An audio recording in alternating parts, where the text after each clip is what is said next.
Ravens Dolphins coming up tomorrow night down in Miami. There's a bunch of stuff I want to cover with our next guest.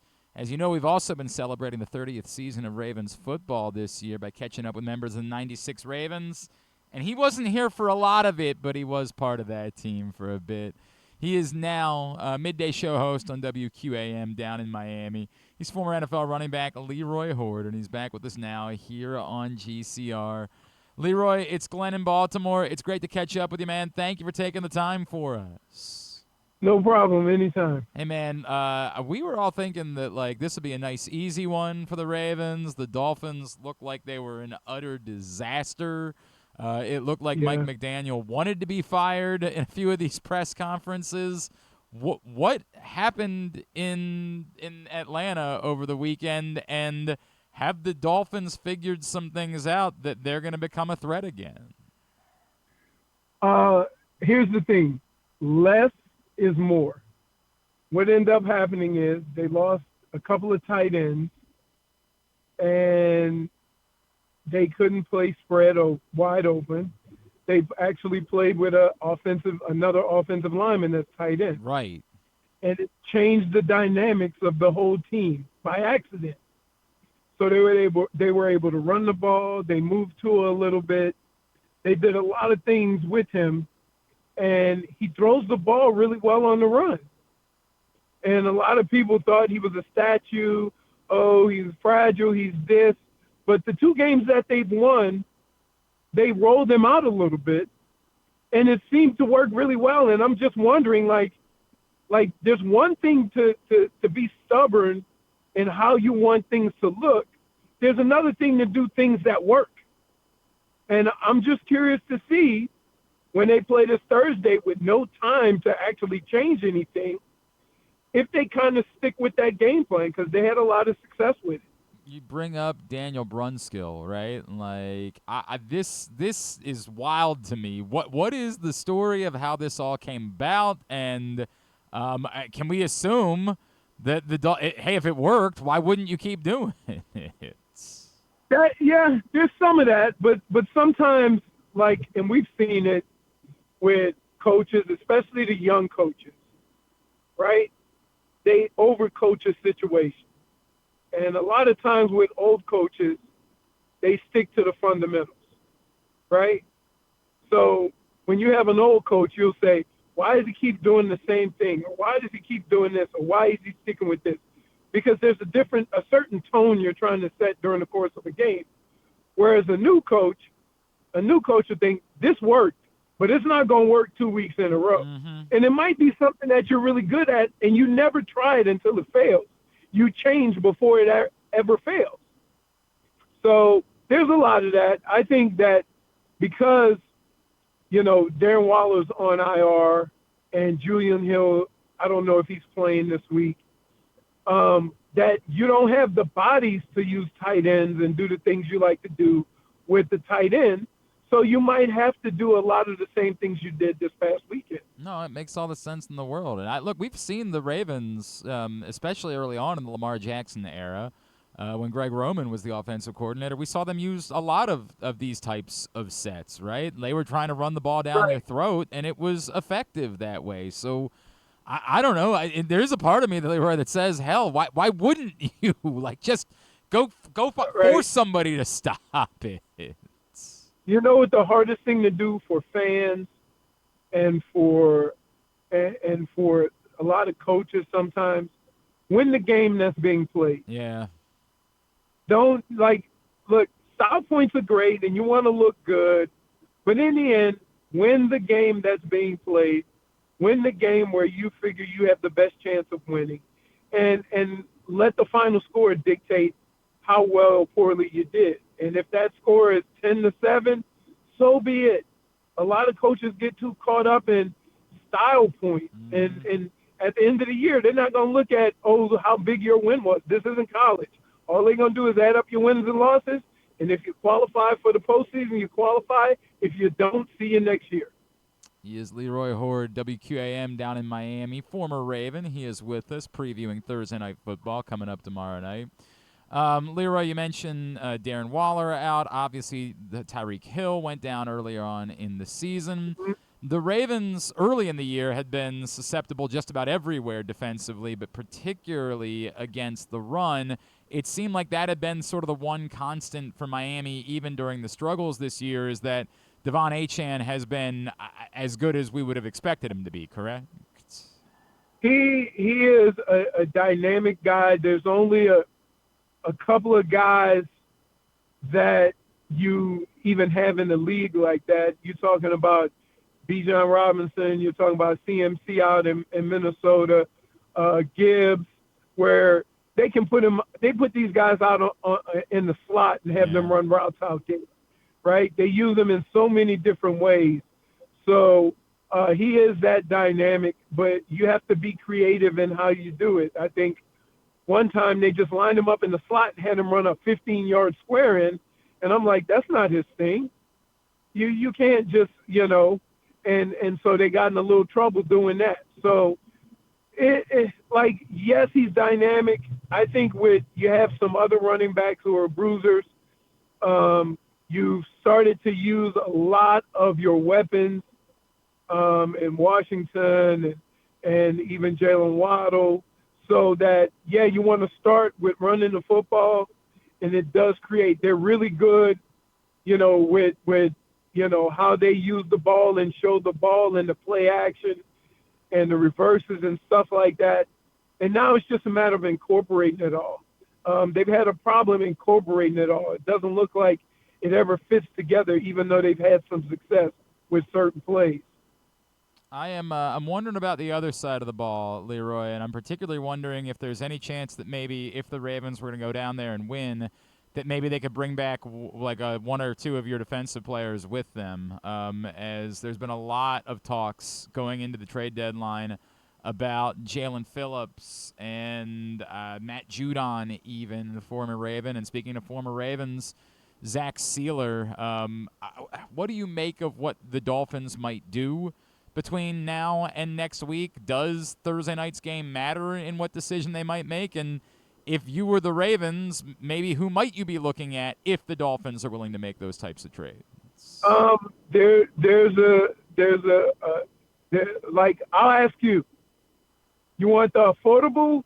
Yeah, that's right. You want the affordable option, or do you want the long-term option? Yeah, give me both. The long-term option is Jalen Phillips. It would be a good trade deal because you can get an asset and his contract would be up, right? So if you take him and you think he's going to be a long-term thing, you're going to have to pay him. Yep. What? I don't know, because he was banged up the last 2 years. So there's that. There's Judon, who isn't even really playing right now. That would be an option because they do have some depth. Chop Robinson is coming along. You do have, if there's one position you have some depth on, it's that. So those are the two options. I think that if there's a move, I think you'd be more inclined to go with the Judon option. But keep in mind, he wasn't even active last week, I don't think. Right. That might be, an option of something you can get, that wouldn't cost you too much, and you could probably get him, for a late round draft pick, if that. But it feels sort of like shuffling the deck chairs at this point. What is Jalen Phillips these days? Now healthy, now back. Are you seeing the guy that you had seen earlier in his career? Are you confident that's the type of impact he could have? Because we certainly think of him as someone who could be a difference maker for a Ravens team that could badly use one. Well, here's the problem, and this is where you get lost in it a little bit. So the main option, when you look at Jalen Phillips, you just want to look at his numbers. You look at his numbers. But keep in mind, this year, he's played more linebacker than simply pass rusher. In years past, he was mostly a pass rusher. And so you got to figure, sometimes he's 15 yards deep covering a tight end. So when you look at that and you look at the film and you see these things, you go, oh, he's not just a pass rusher. But when you look at Another team who may want him, if they're just looking at his numbers, they don't see that.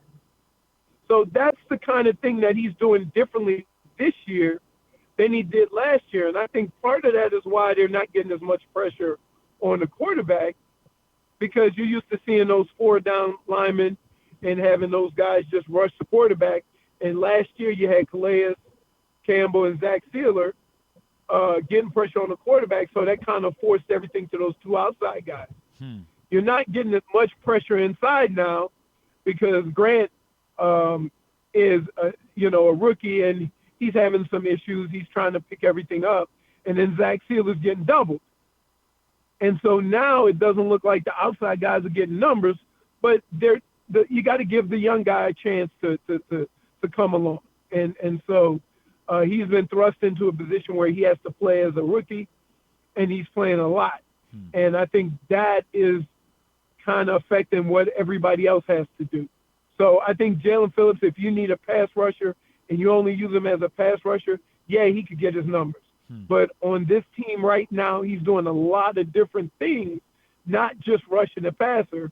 So the numbers don't look like they have in years past. Leroy, it almost seems silly to say, what would the Dolphins have to do in order to take down the Ravens are 2-5. It's weird that we're talking about the Ravens as being, more than a touchdown favorites, but we all know the story. It looks like Lamar is going to be back, and a Lamar Jackson Ravens team should be in really good shape. So I will present it that way, acknowledging the Ravens have their faults. For this to go right for the Dolphins tomorrow night, what is the roadmap? Like, what has to happen for the Dolphins to be able to beat the Ravens? Keep the defense on skates, run the football well, play action them, just have them, not being able to be comfortable and play defense the way they know how. They've struggled defensively, even when Lamar was there. So let's not make it sound like, Lamar's back.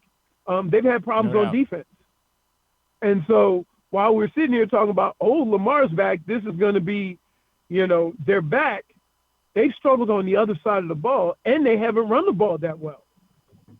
So you got two of the strengths the Ravens have had over the last 5 years, right? If not longer, is Lamar Jackson being able to run the ball, a running back who can run the ball, and then the defense who will stop. Two of those things haven't really happened. And so what could happen? Yeah, you could control the ball.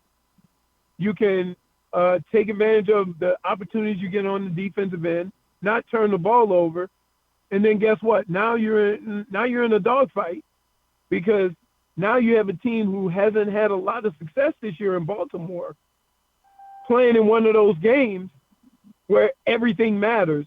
And they've had problems. Guys are starting to come back on the defensive side of the ball for the Ravens, so they've looked better, right? But now you got Lamar coming back. What are you going to do with him? Are you going to be able to run the ball? How's his hamstring doing? Like, we don't know what that offense is going to look like anyway.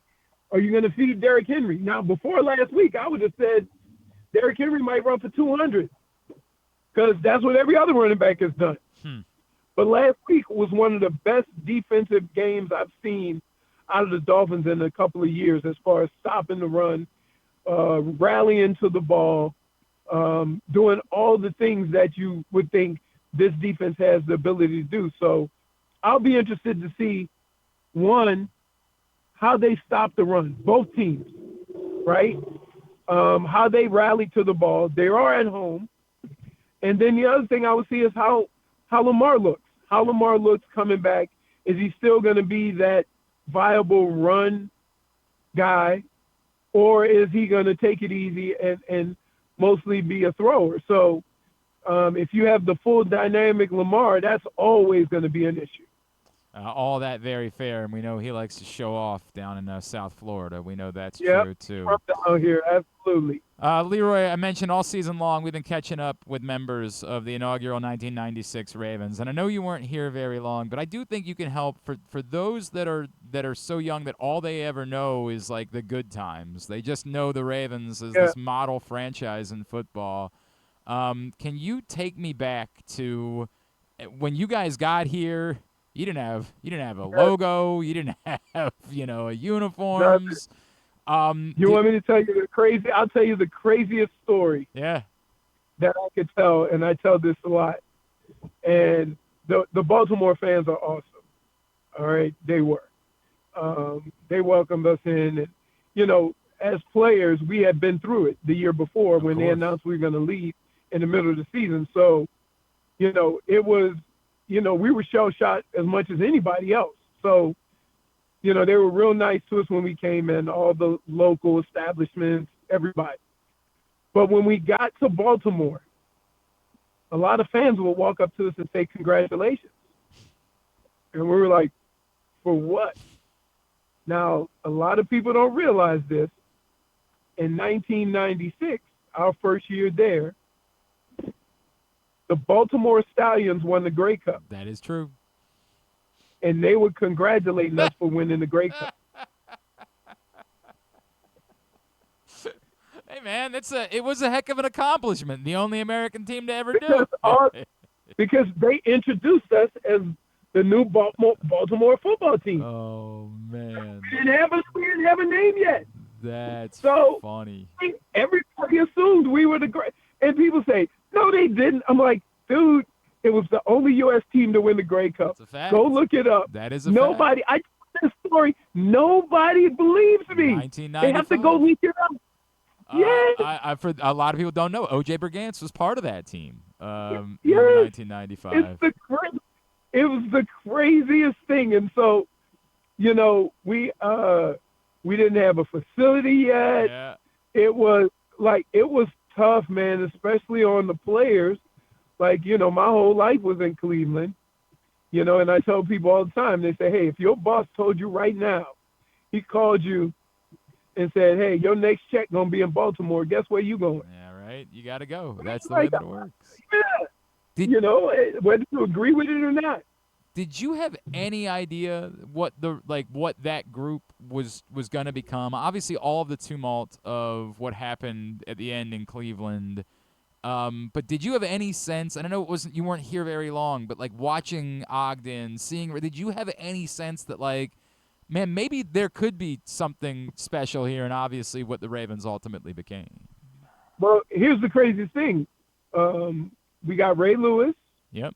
And then Jonathan Ogden, the same draft. And guess what? Jonathan Ogden was a left guard. Guard, yep. Mm-hmm. Yep. And so Tony Jones was the left tackle who went on to win a couple of Super Bowls in Denver. So did we know? We always thought, because remember the year before we had gone to the playoffs. The year before we moved. And the year before was just chaos when they decided we were going to leave. So we always thought that we were going to be good, but it just never, I didn't think it was going to be that hard on us, but it was really hard moving like that. No, I get it. How much of what the Ravens became ultimately, Leroy, do you think is just that's Ozzie? That the reason the Ravens are the Ravens is because of him?